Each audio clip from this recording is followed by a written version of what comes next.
Jesús, nos presentamos ante ti, mi Dios, y rogamos que tu palabra esté fluyendo a nuestra vida, de tal manera, Dios, que podamos percibir en ella tu voz, la esencia de tu corazón, y podamos, Señor, movernos en la dirección que tú quieres.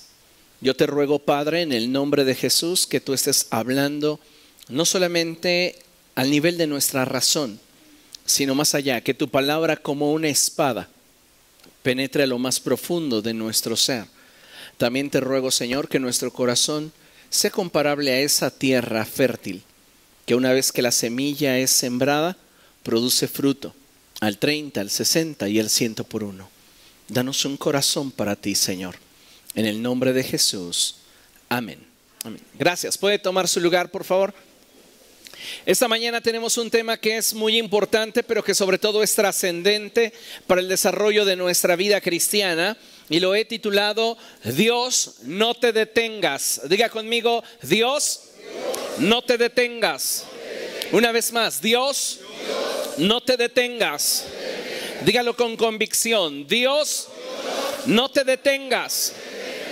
Déjeme decirle que vivimos en una sociedad en la que día con día existen cambios e innovaciones que van representando un avance en cuanto a la expresión de nuestra civilización. ¿Recuerda usted los primeros celulares? ¿Cómo eran?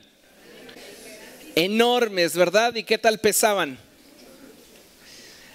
Y con el paso del tiempo, la tecnología ha ido avanzando y los celulares han ido experimentando diferentes cambios, diferentes modificaciones, innovaciones. A eso le llamamos un avance. Hoy día puedo afirmar que existen avances en todas las ramas del conocimiento humano, de tal manera que en todas las áreas podemos observar esos cambios que denotan avances. Diga conmigo, los cambios denotan avances. Siempre que ese cambio nos coloque en ventaja respecto de nuestro estado anterior.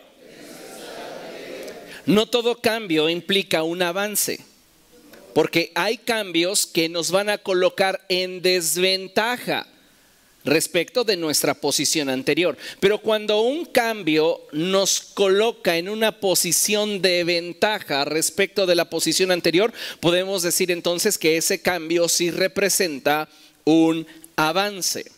Lo cierto es que aun cuando los cambios traen tantos beneficios a nuestra vida, muchas personas se han casado con los moldes, con las formas, y aman las prácticas de antaño, aun cuando el hacerlo de esa forma les implique más tiempo, más esfuerzo y una mayor inversión para obtener resultados semejantes o aproximados a los que se podrían obtener de una forma más eficiente si abrazaran el cambio. ¿Se ha dado cuenta de eso? Tal vez usted en algún momento va a entrar a alguna panificadora que no tienen caja registradora. Llevan sus cuentas en una libretita. Y es que así al encargado o a la persona que está designada a llevar la contabilidad de ese lugar se le hace más fácil. Podríamos hablar de muchos procesos en los cuales estamos casados con formas que no son eficientes y que no avanzamos o no tenemos un resultado que nos permita ser más eficientes y eficaces en lo que buscamos porque estamos resistiendo el cambio. En la vida espiritual pareciera que de la misma forma las personas rechazan el cambio, quizá porque los cambios en sí mismos nos ofrecen la pérdida de algo a cambio de algo que consideramos mejor. Siempre un cambio te implicará aparentemente perder algo. Si esa persona de la panificadora decide abrazar el cambio e introduce un sistema computacional a su negocio, perderá la libreta. ¿Entiende lo que le estoy diciendo? Todo cambio nos implica abrazar aquello que nos promete tener avance. Pero cuando nosotros estamos casados con las formas y resistimos el cambio, en muchas ocasiones es porque no queremos desprendernos de aquello que nos mantiene en una área de seguridad. Nos es fácil. Se justifican diciendo, no, yo no introduzco un sistema computacional porque se va la luz y entonces ¿cómo cobro? Aquí con mi libretita, aunque sea con una velita, yo sigo vendiendo. Y justificamos nuestra resistencia al cambio. En la vida espiritual sucede de la misma manera. Muchos cristianos hoy día no pareciera que les está interesando mucho la idea de avanzar en su vida espiritual.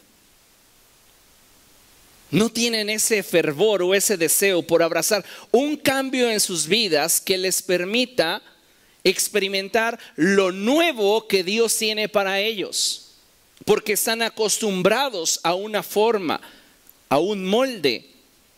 Y no estoy hablando en cuanto a la expresión de nuestra adoración, sino estoy hablando en cuanto a aquello que denota nuestra área de confort y comodidad. Le hago una pregunta: ¿cuánto tiempo lleva en el Evangelio?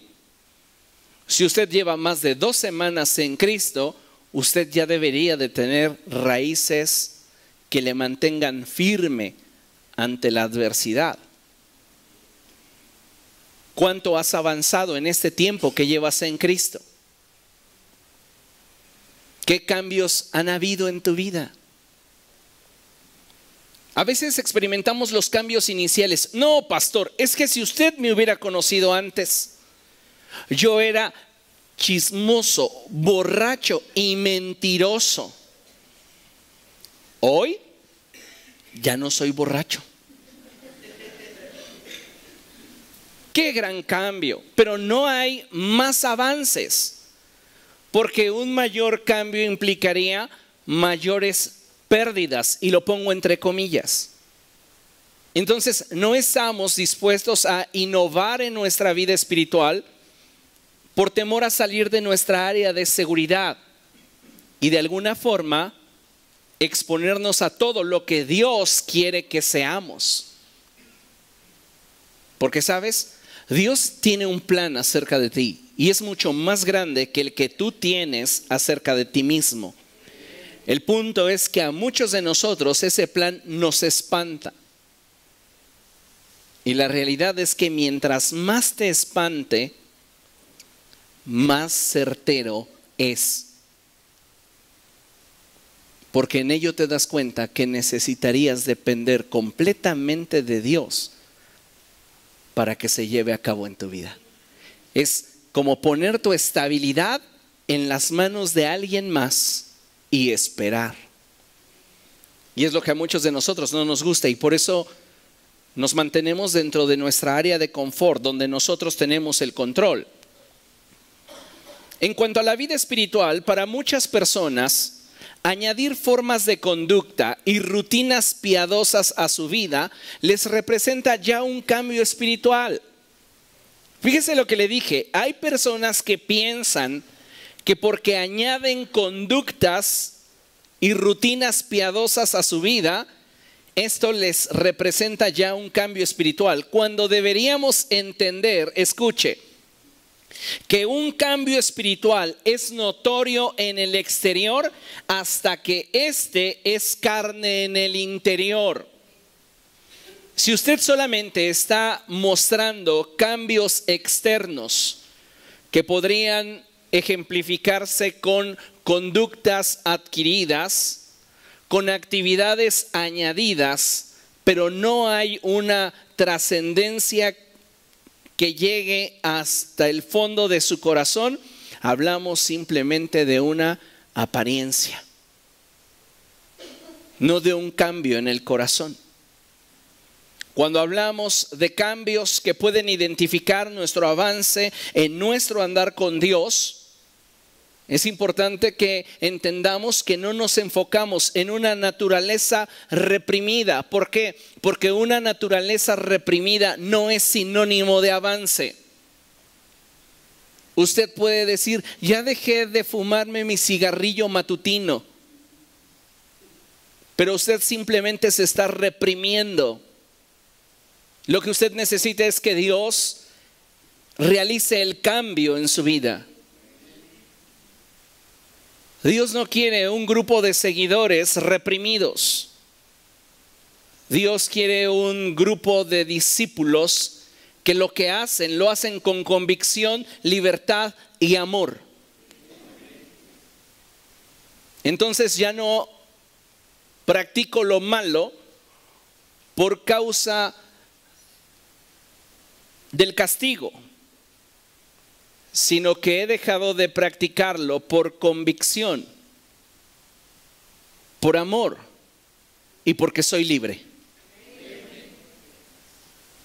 Ahora, la pregunta íntima para usted es, ¿qué tanto se está reprimiendo en cuanto a la expresión de su naturaleza pecaminosa? Porque hay que diferenciar la lucha continua que tenemos con nuestros miembros, el dominio propio y el vivir reprimiéndonos.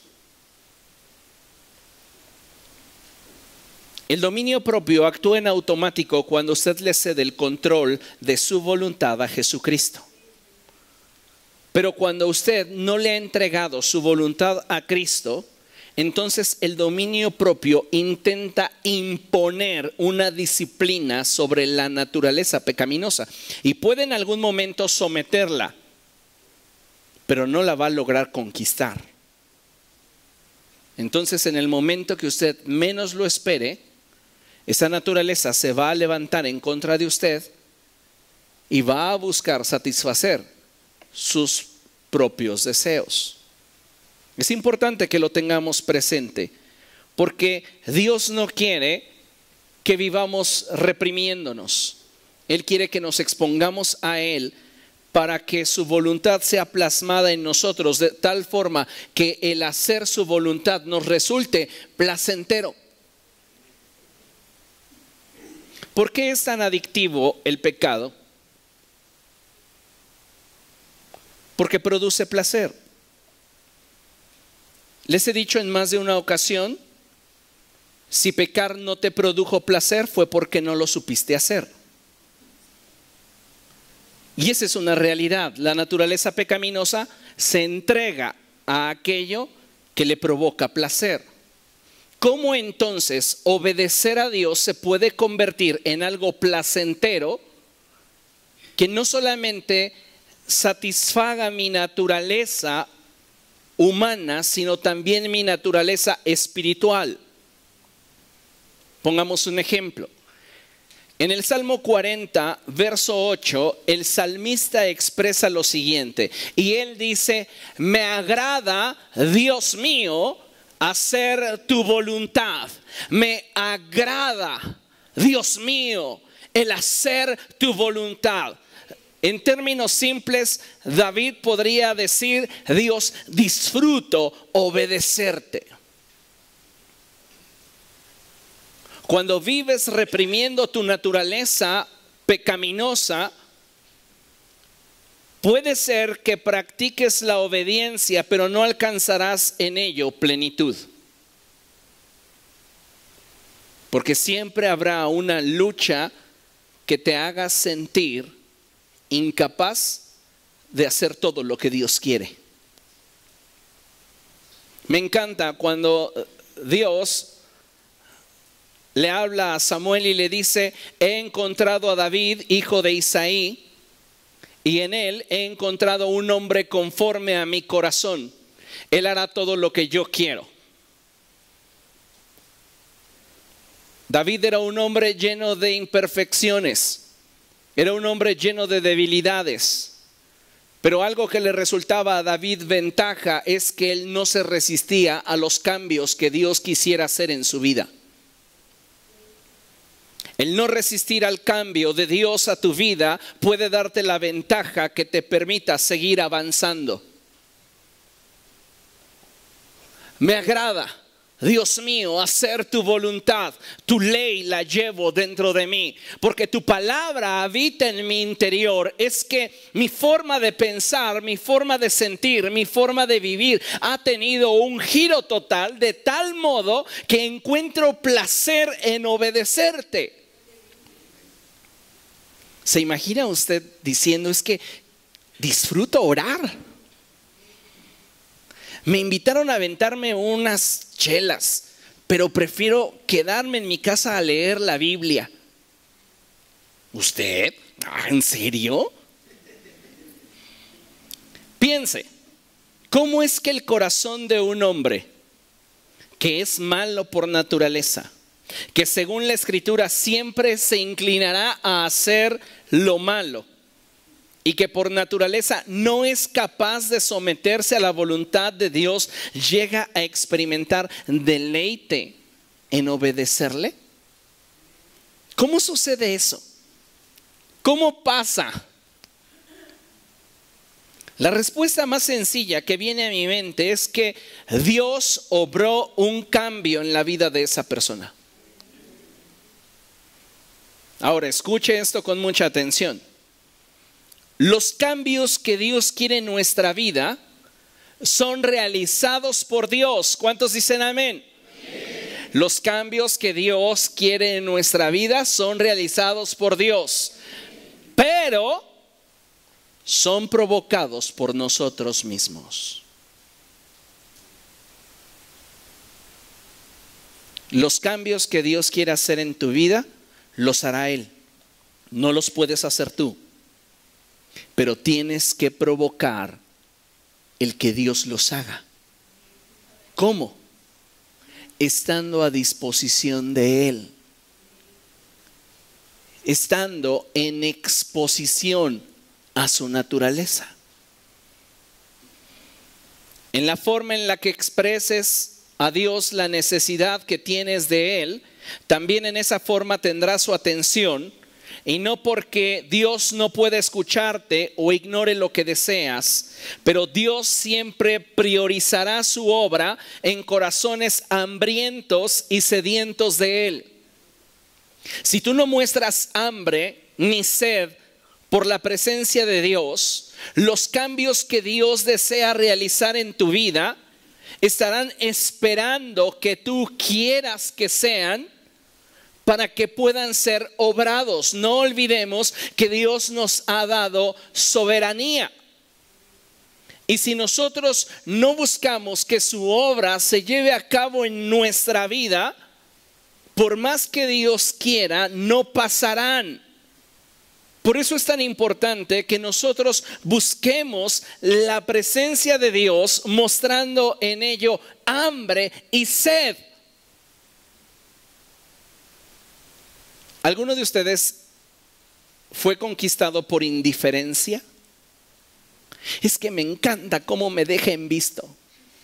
¿Sí? Nadie me deja en visto como ella. ¿Sí? ¿Alguno de ustedes fue conquistado por esa indiferencia de ser ignorado?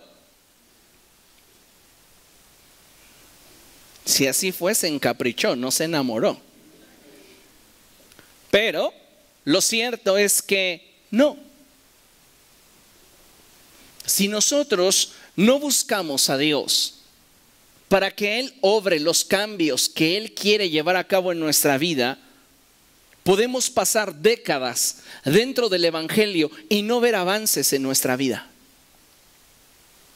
Puedes tener como punto de referencia cuando viniste a Cristo y el cambio inicial que Él hizo en tu vida. Pero te pregunto, de ese punto a la fecha, ¿cuánto has avanzado? ¿No dice la Escritura que la senda del justo es como la luz de la aurora que va en aumento hasta que el día es perfecto? En ese sentido, no hay un punto en el cual podamos decir, hay pausa de 5 minutos, que algunos se la toman de 5 años o más. El avance en la vida cristiana debe de ser continuo. El punto aquí es si estás avanzando o estás consciente de que estás estancado. Estás consciente de que han habido cambios en tu vida, pero te han colocado en una posición de desventaja respecto de la posición que tenías anteriormente cuando viniste a Cristo Jesús. Porque el practicar una religión, el tener nuestra agenda llena de actividades piadosas, no denota para nada el que nosotros estemos teniendo un avance en nuestra vida espiritual.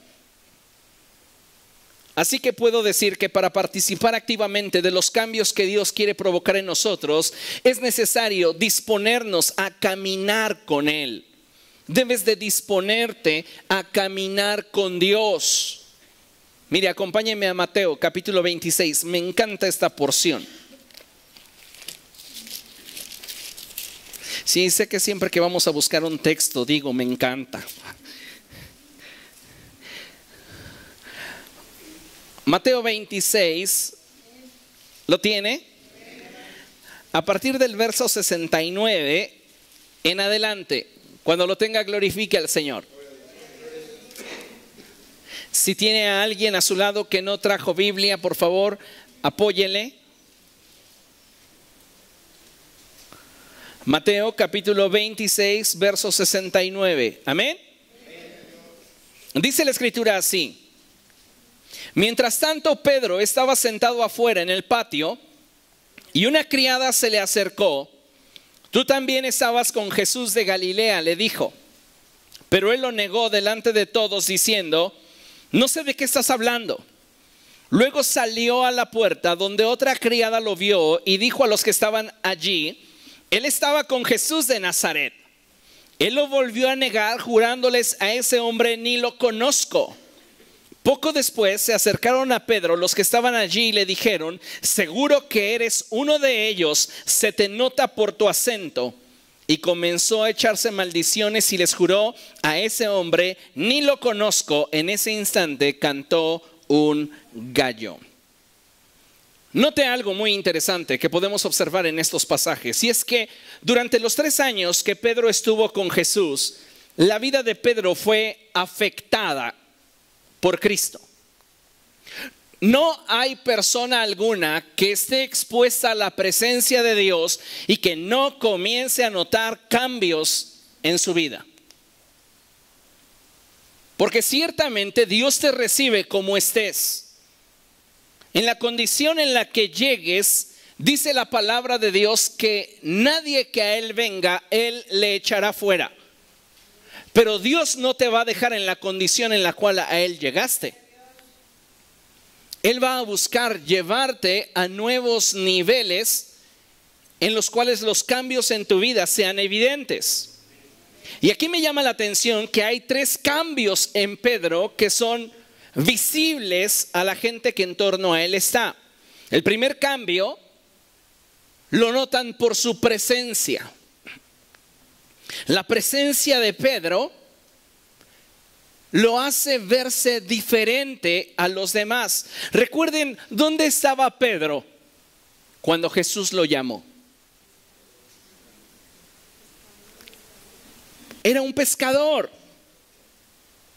Su forma, su presencia era muy diferente a 3 años después.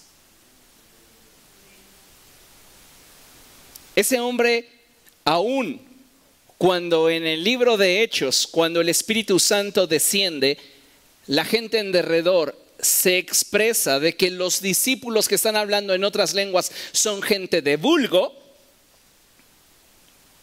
no implica para nada que durante esos 3 años no hubieran habido cambios en cuanto a la presencia de Pedro. Su manera de vestir cambió. ¿Por qué? Porque muchas cosas en la vida de Pedro fueron afectadas por la presencia de Cristo en su vida. Él recibía un salario diferente al que obtenía como pescador. Jesús le dijo, sígueme y te haré pescador de hombres. Cuando Jesús le dio esa promesa a Pedro, Jesús se comprometió con él para que ninguna cosa le faltara durante el proceso en el cual Jesús lo llevaría al punto que él había determinado que se diera en la vida del apóstol. ¿Comprende lo que le estoy diciendo? Entonces hubo un cambio en la presencia de Pedro y lo notaron.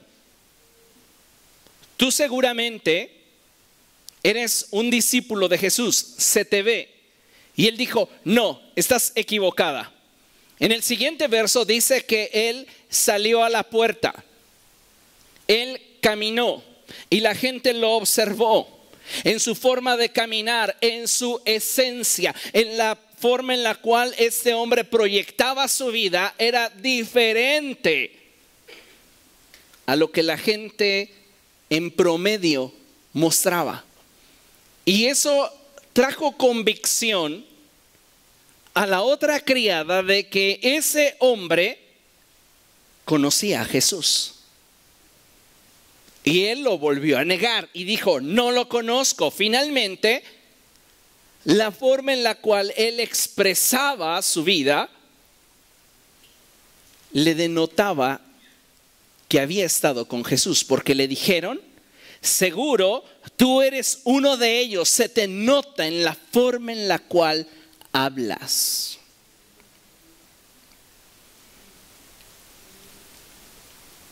Cuando tú estás en la presencia de Jesús, tu presencia, tu esencia y la expresión de tu corazón indicarán dónde te encuentras respecto de Jesús. Lo más maravilloso de todo esto es que Dios no dejó al apóstol inconcluso. Porque estamos hablando de un contexto en el cual Pedro niega a Jesús. Ya son evidentes los cambios. La gente los puede percibir. Pero la obra no está terminada en el apóstol. ¿Qué hizo Pedro después de esto?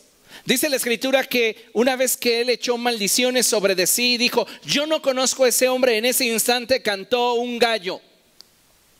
Eso trajo convicción sobre de Pedro y dice la palabra de Dios que él lloró amargamente. Se sintió indigno de su Señor. Ya había comenzado un proceso de cambios en su vida y sin embargo él no era el producto terminado. Pero sabe, Dios no detiene su obra cuando tú determinas buscarle de veras.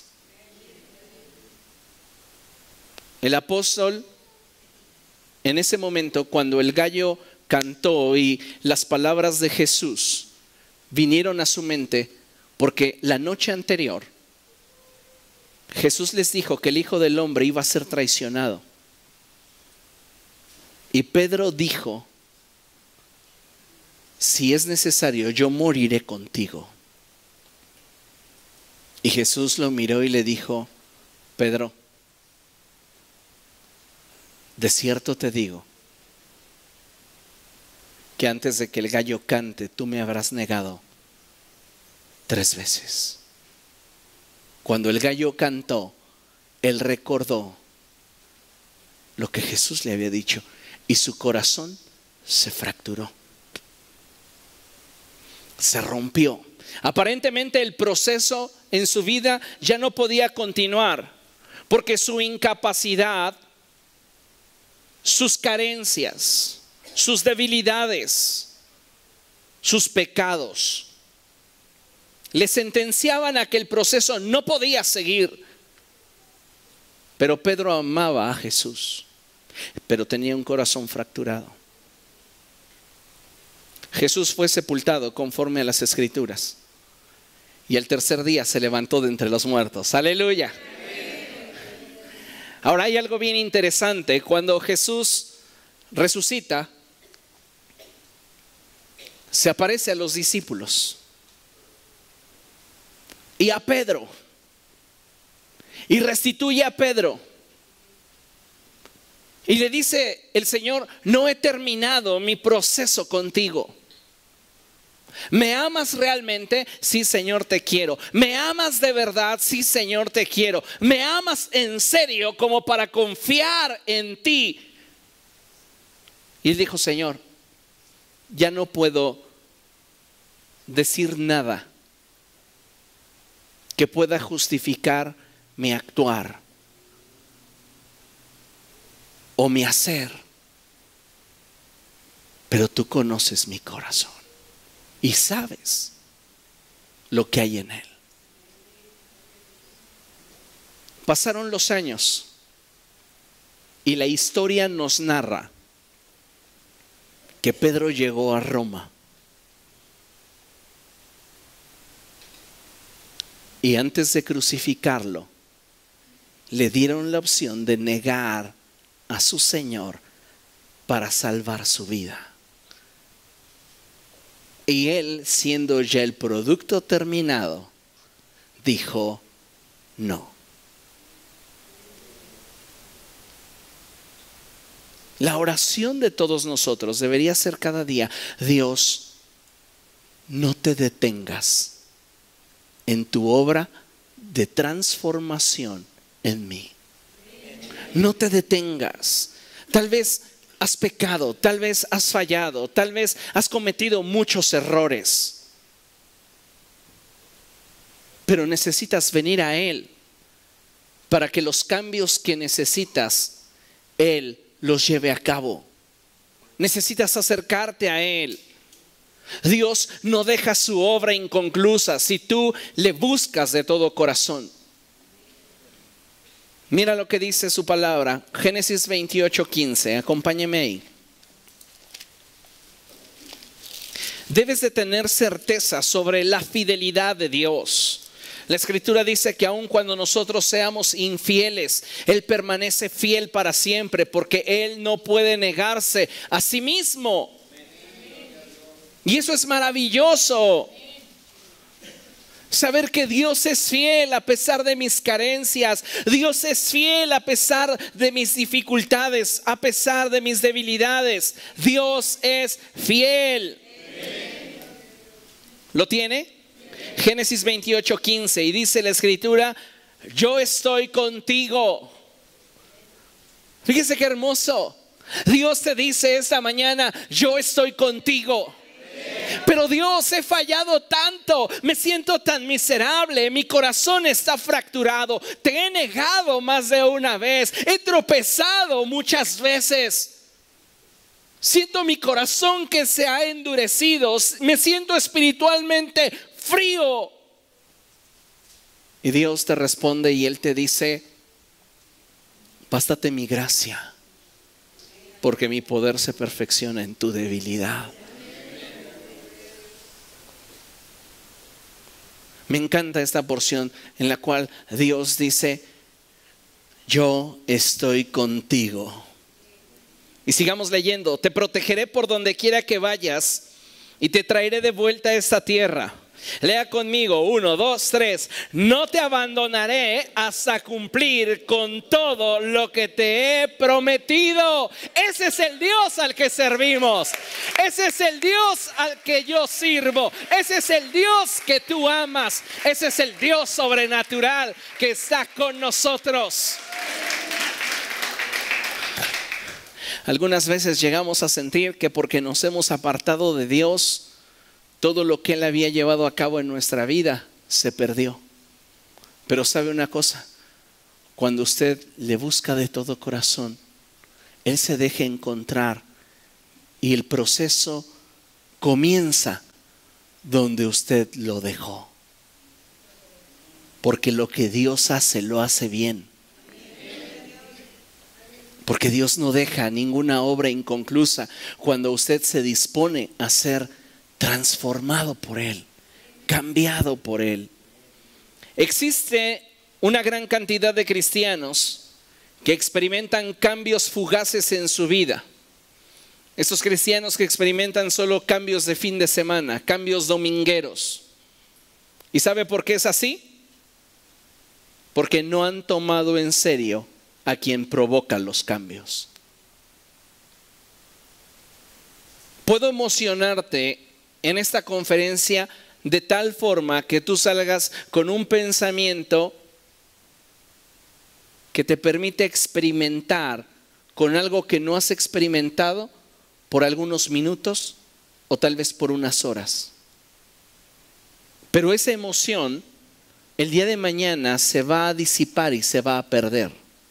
Y entonces lo que aparentemente habías logrado después de haber escuchado esta conferencia se perderá. Pero Si tú expones tu corazón a Dios y tomas en serio lo que Él desea hacer en tu vida, los cambios que Él efectúe serán permanentes. Y no estaremos apoyándonos en una reprensión, sino apoyándonos en su verdad. Amén. Ahora, considere esto. Lamentablemente, para muchas personas dentro del cuerpo de Cristo, son más importantes las apariencias que lo que hay dentro, es decir, lo que define a una persona.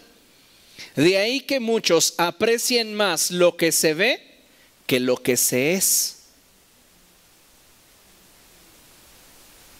Es que se ve que el hermano es bien espiritual,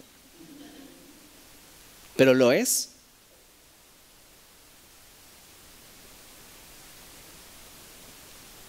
Podemos mostrar lo que usted quiera, pero ¿lo somos?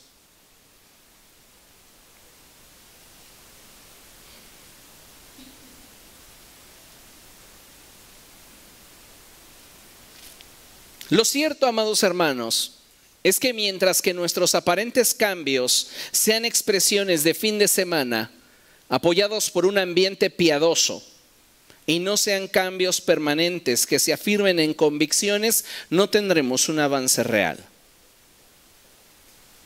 Levantar las manos, derramar lágrimas, decir Cristo yo te amo en un ambiente como este es fácil. Mantener tus convicciones en un ambiente contrario a Él es ahí donde se demuestra tu carácter.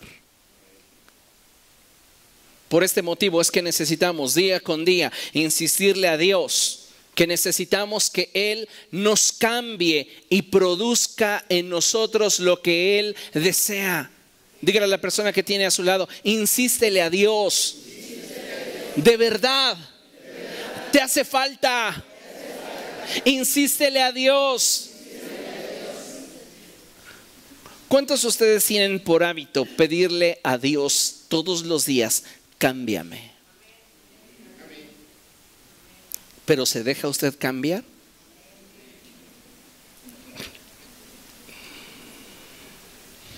Necesitamos entender esta realidad. No nos vamos a cambiar nosotros. No puedes. No puedes. Y mira, hay dos pasajes de la Escritura que quiero mencionarte. Vamos primero a Romanos 7:18.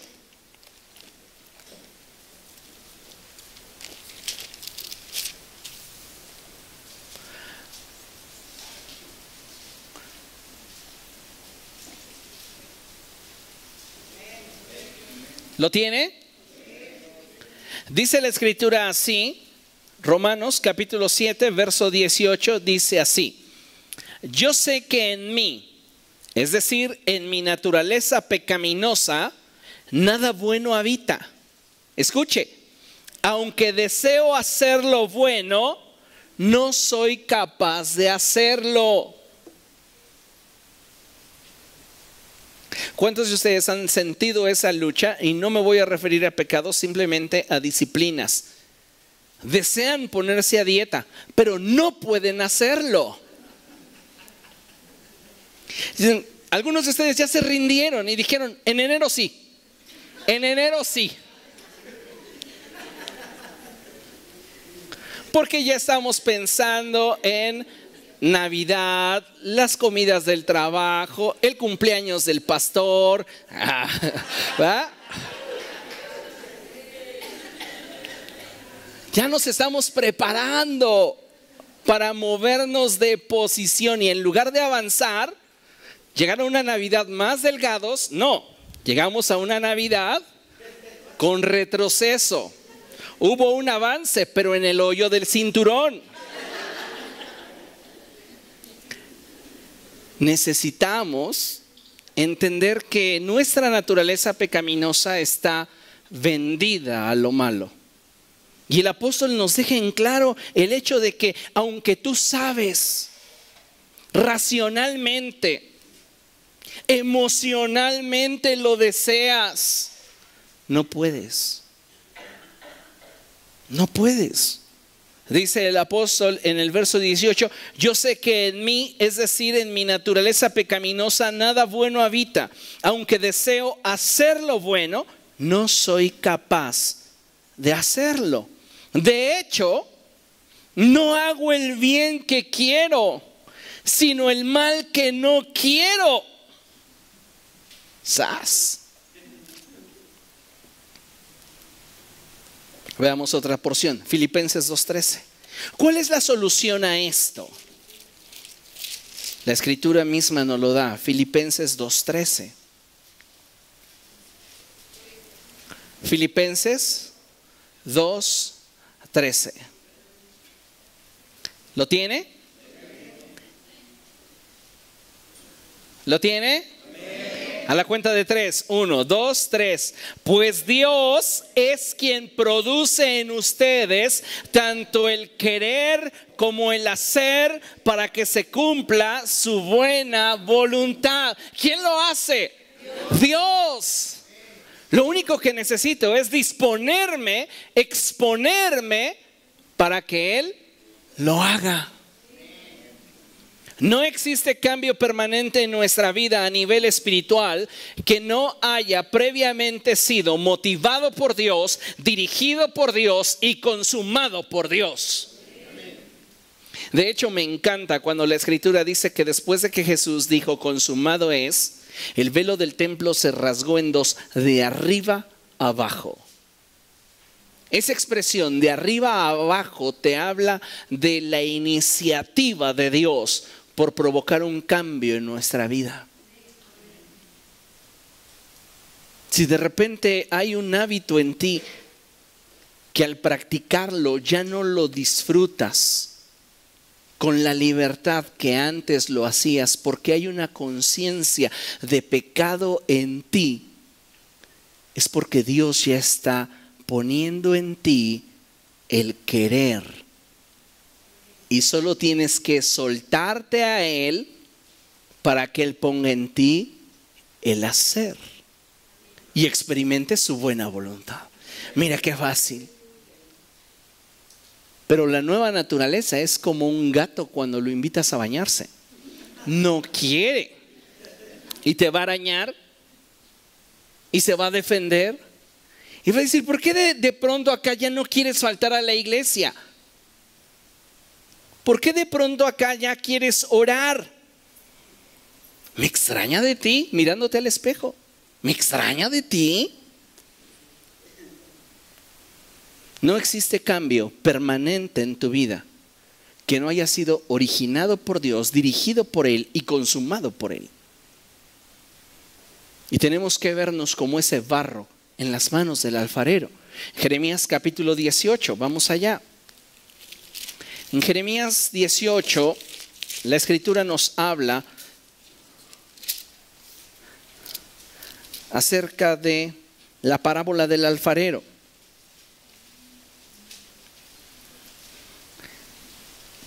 Y dice la escritura así: entonces bajé a la casa del alfarero y lo encontré trabajando en el torno. En el contexto, la escritura nos va a decir que nosotros somos como esa masa de barro. Cuando vienes a Cristo, eres tomado como una masa de barro en bruto.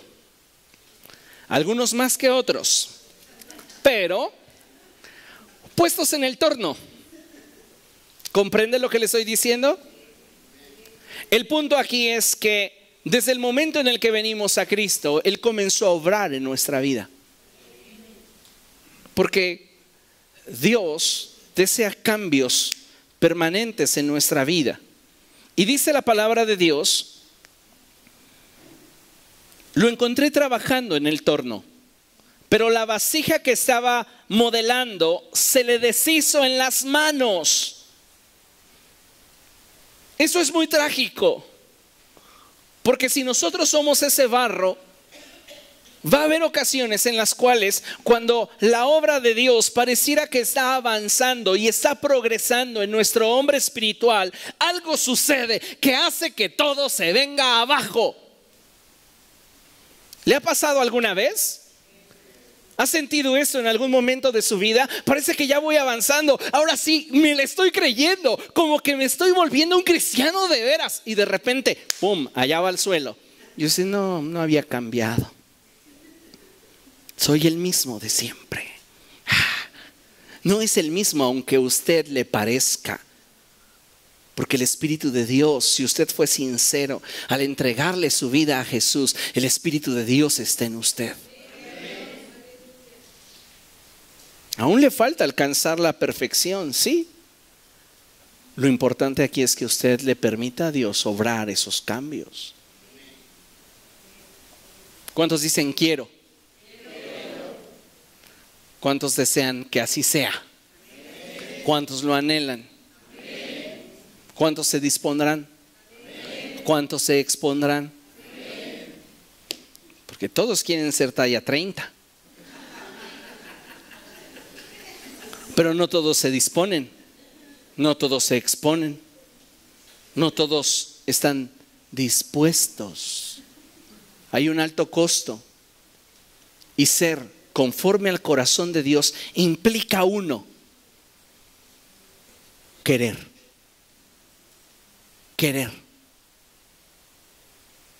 Continúa la escritura diciendo: pero la vasija que estaba modelando se le deshizo en las manos.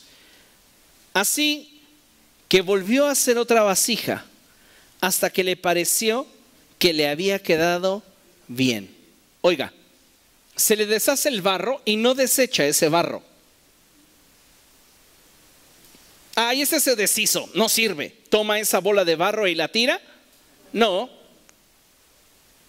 Se le deshizo en las manos, pero con esa misma bola de barro vuelve a comenzar a trabajar hasta que considera que lo que ha hecho en esa bola de barro está bien hecho. Dios no te va a dejar ni te va a abandonar por cada vez que tú sientas que tu vida se está colapsando y se hace pedazos a causa de tus errores y fracasos.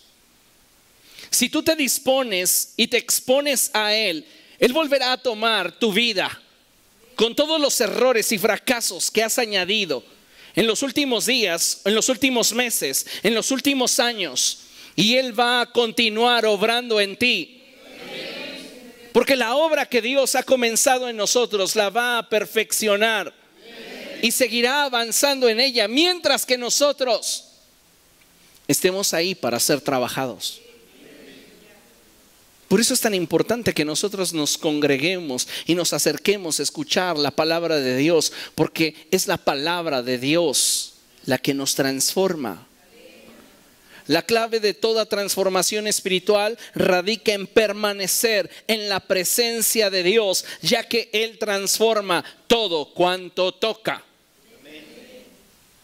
¿Se acuerda usted de la vara de Aarón? Todo comienza como una revuelta en el liderazgo. Dice, no, ¿por qué nos va a dirigir Aarón? ¿Por qué va a ser Moisés quien se enseñoree de la asamblea del Señor? Entonces Moisés va y le pregunta a Dios qué es lo que debo de hacer.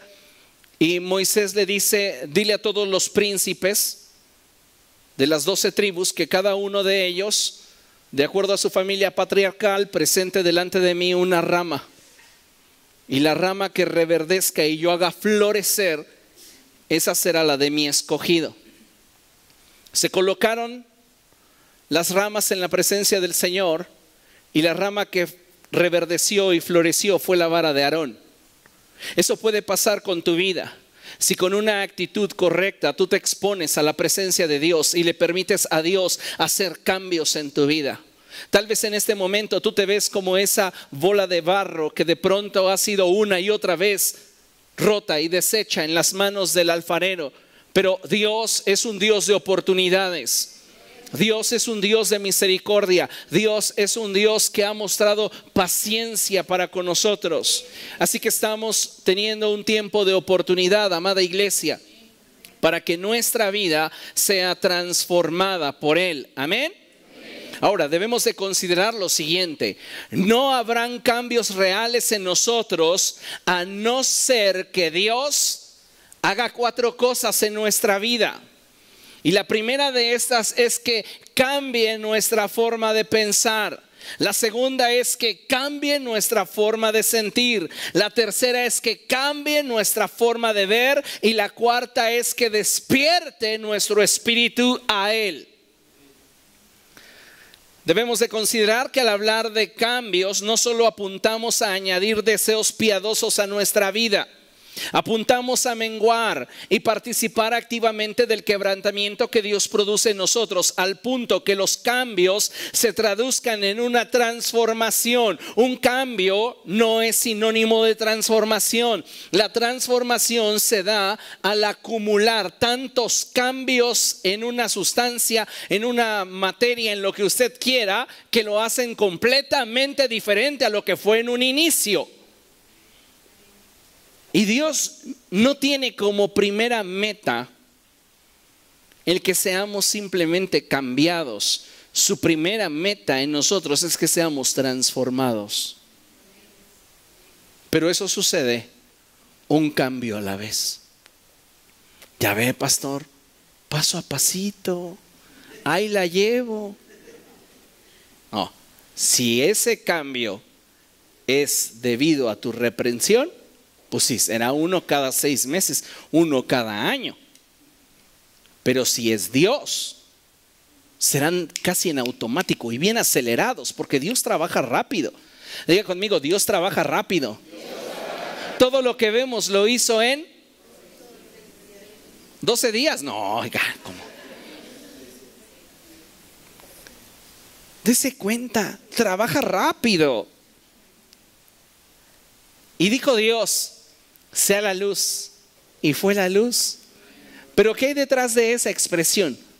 Un montonal de principios físicos y matemáticos. Velocidad, dimensión, etcétera. Características propias de la luz. Todo eso estaba determinado en esa expresión. Así es Dios. Trabaja rápido. Pero si no estás expuesto, por eso no pasa.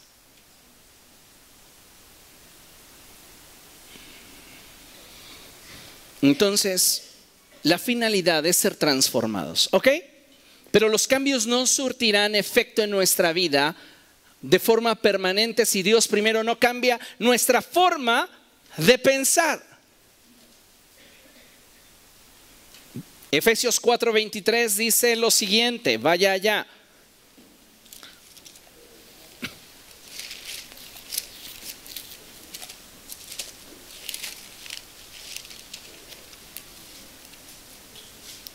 Dice la palabra de Dios: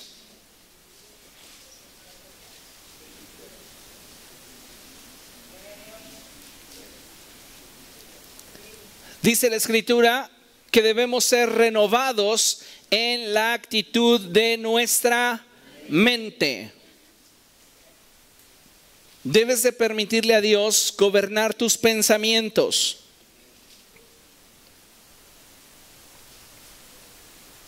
Me encanta cuando el salmista dice: sean gratos delante de ti, oh Jehová, mis pensamientos y los dichos de mi boca.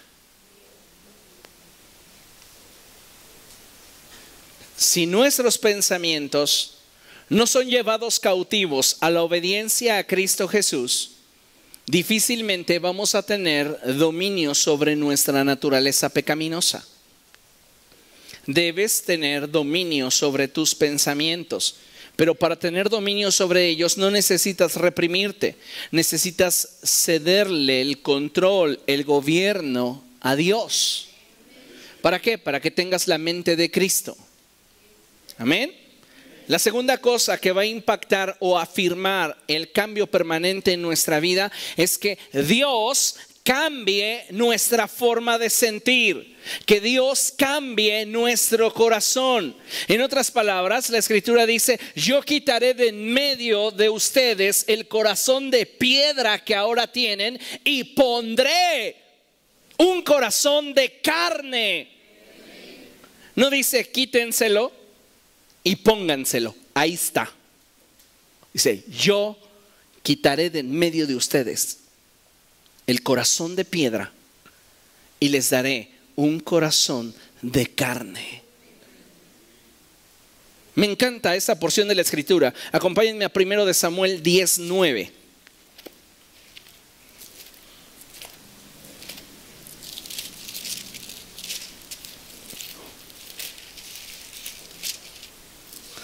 ¿Lo tiene? Dice la palabra de Dios así: cuando Saúl se dio vuelta para alejarse de Samuel, Dios le cambió el corazón. Dios le cambió el corazón. Me encanta. Porque imagínense esto. Fede, pásate acá. Federico es Saúl, yo soy Samuel. ¿Ok? Y dice la escritura que Dios le había dicho con anticipación que ese hombre sería el rey de Israel. Tenía Dios planes para él, pero el hombre que él era, o la forma en la cual él llegó, no le eran suficientes a Dios como para hacer todo lo que en su mente estaba que podría hacer a través de él. ¿Estamos de acuerdo? El punto aquí es que Samuel comienza a decirle todas aquellas cosas que van a suceder en su vida. Y Dios tiene un plan tan claro para la vida de Saúl, que Dios nos muestra en ese pasaje que si no comienzan los cambios en el corazón, difícilmente podremos alcanzar la plenitud en cuanto al propósito de Dios para nuestra vida. Por ese motivo es que el profeta viene a representar la presencia de Dios y los encuentros que podemos tener con el Espíritu Santo, donde Él nos revela su voluntad, donde Él nos revela su corazón, donde Él nos muestra lo que quiere llevar a cabo en nuestra vida. Y después de esos encuentros es que hay una semilla que se planta en el corazón, que comienza a germinar y produce cambios, alteraciones en nuestra vida. Y es por eso que la escritura dice que cuando Saúl se separa de Samuel, cuando le da la espalda para irse, Dios en ese momento lo primero que hace como un banderazo de salida es que le cambia el corazón. Primero, su mente fue bombardeada con promesas, con cosas que Dios iba a hacer a través de él. Y una vez que Dios logró impactar sus pensamientos, lo segundo que quiso realizar fue mudarle el corazón. Porque podemos tener un pensamiento que nos ligue hacia una meta espiritual piadosa, pero si nuestro afecto no ha cambiado respecto de aquello que queremos alcanzar, no lo lograremos. Porque hay cosas que te determinas a alcanzar, pero no las alcanzas porque te faltó en ello pasión. Te faltó en ello compromiso. Entonces Dios nos muestra que para que Saúl le fuera útil y pudiera él apasionarse por las promesas de Dios para su vida, necesitaba un cambio en el corazón. Gracias, Fede. Entonces necesitamos que Dios cambie nuestra forma de sentir, que cambie nuestro corazón. Usted debe de orar todos los días y decirle a Dios: moldea mi corazón, obra en mi forma de sentir. Me encanta la forma en la cual la escritura dice ahí en el verso 9, cuando Saúl se dio vuelta para alejarse de Samuel, Dios le cambió el corazón.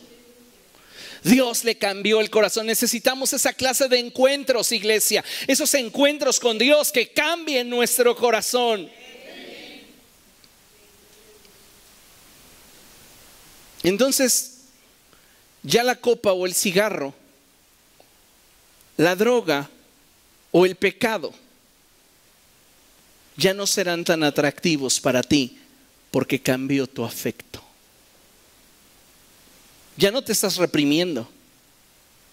No, ni olerlo, ni olerlo, ni olerlo, ni olerlo. No lo huelo, no lo huelo, no lo huelo. No, ya no. Ya es, no me atrae. Mi afecto cambió. Y una vez que el corazón es cambiado, requerimos avanzar para que cambie nuestra forma de ver las cosas, de ver la vida. A veces vemos la vida solo desde la perspectiva de nuestra conveniencia del momento, pero no desde la perspectiva de los propósitos de Dios para nuestra vida, que están ya en nuestra mente y que están ya en nuestro sentir. Seguimos luchando, está en nuestra mente, claro, está en nuestro sentir, claro, pero no lo vemos.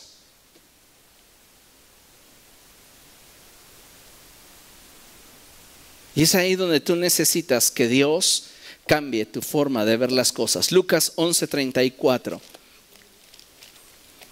El cómo vemos la vida determinará mucho la calidad de esta que tengamos. Lucas 11:34. Dice la palabra de Dios: tus ojos son la lámpara del cuerpo. Si tu visión es clara, todo tu ser disfrutará de luz. Pero si está nublada, todo tu ser estará en la oscuridad. Necesitamos que Dios impacte nuestra forma de ver la vida.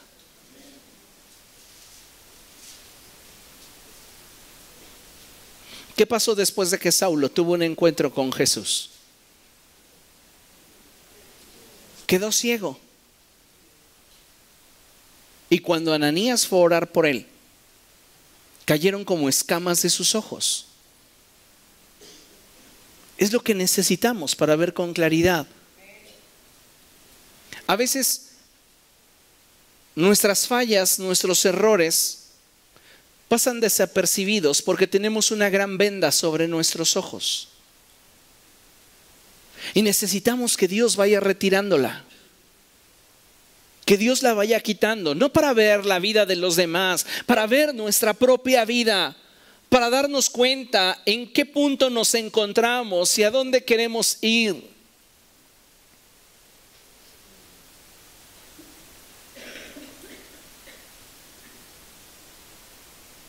Necesitamos algo que nos dé referencia real de dónde estamos. No le quiero arruinar su diciembre, pero vamos. Algunas veces nos dejamos llevar por la sensación, ¿verdad? Y le estamos entrando y entrando y entrando a la comida y nos seguimos sintiendo bien. Yo me siento bien, estoy delgado. Pero no te ha subido una báscula, ¿verdad? Dices, no, ni la quiero ver. ¿Por qué? Porque ahí te dirá exactamente y realmente si tuviste un avance o no. Muchos de nosotros estamos desempeñando nuestra vida cristiana así, de acuerdo a cómo nos sentimos. Pues yo me siento bien, soy gozoso en Jesús, aleluya. Pero ¿no le has pedido a Dios que quite la venda de tus ojos para ver realmente en qué condición estás? Necesitas que Él te lo muestre y te permita ver con sus ojos. Cuando Él cambia nuestra forma de ver, la siguiente cosa que considero que es indispensable es que Él despierte nuestro espíritu a Él. Es decir, que produzca en nosotros una pasión por permanecer en Él a fin de que el cambio no se pierda.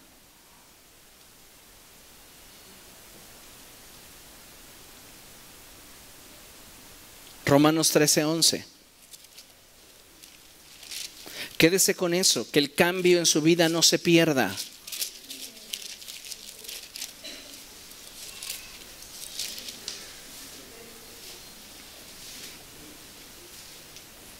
Mire lo que dice el apóstol, dice, hagan todo esto estando conscientes del tiempo en que vivimos.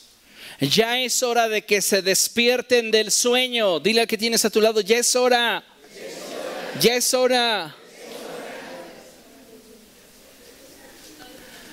Ya es hora, amados hermanos. Tenemos que despertarnos de ese sueño. Pues nuestra salvación está ahora más cerca que cuando inicialmente creímos. Pablo está apuntando al encuentro que la iglesia tendrá con Jesucristo. Y Pablo dice, ya falta menos.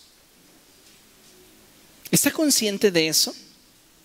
Ahora, ¿cómo lo va a encontrar el Señor si Él viniera hoy? ¿Mejor que hace un año? ¿Mejor que hace 5 o cuando usted vino a Cristo?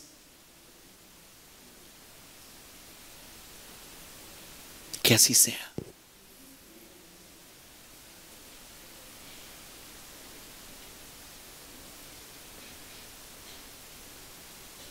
Solo si estos 4 cambios se dan en nuestra vida, podemos hablar de transformación.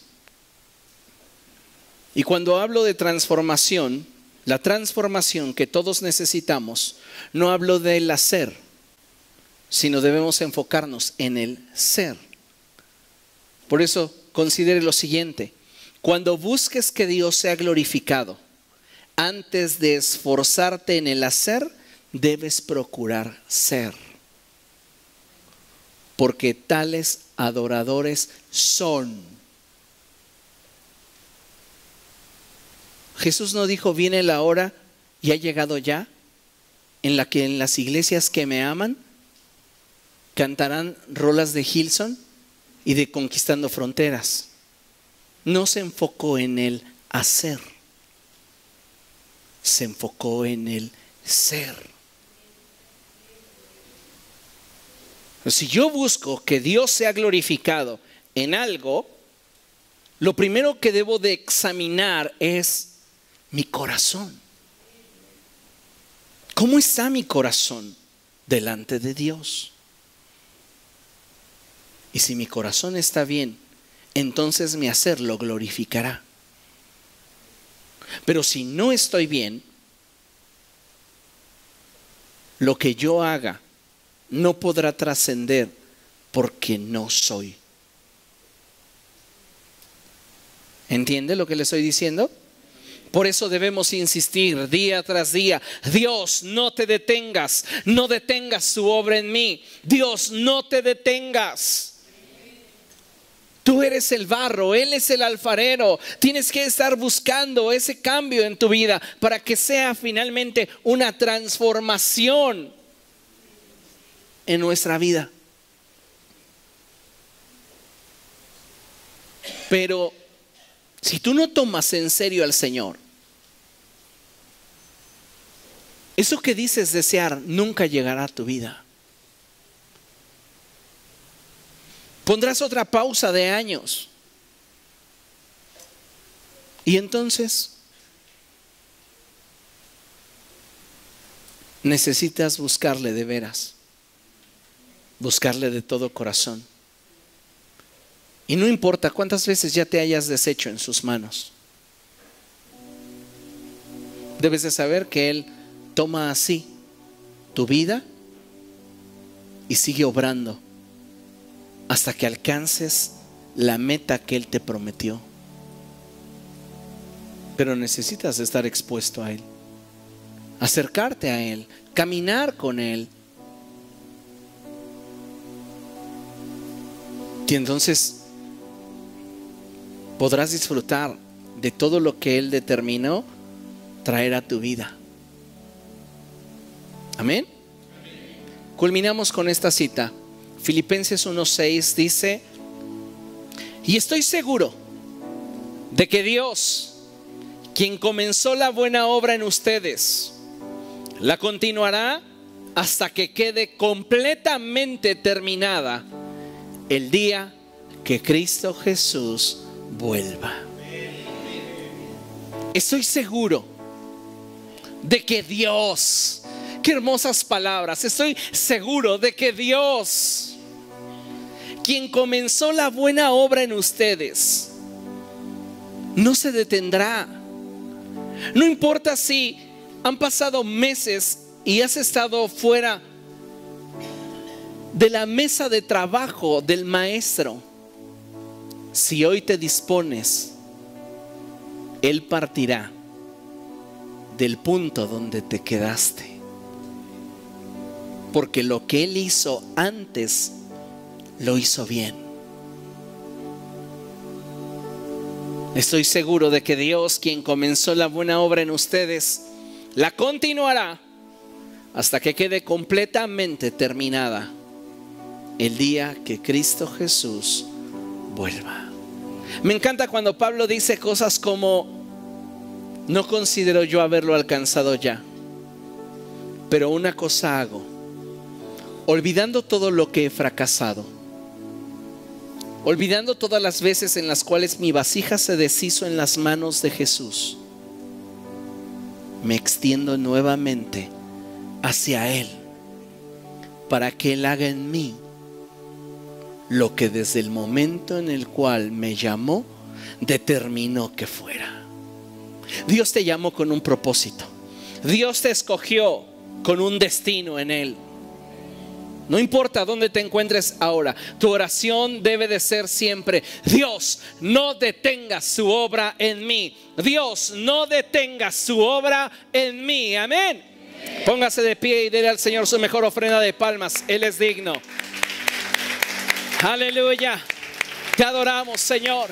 No detengas su obra en nosotros, Señor. No detengas su obra en nuestra vida. Sigue obrando en nuestro corazón. Sigue obrando en nuestra mente. Sigue obrando, Señor, en nuestra vida. Sigue obrando en nosotros.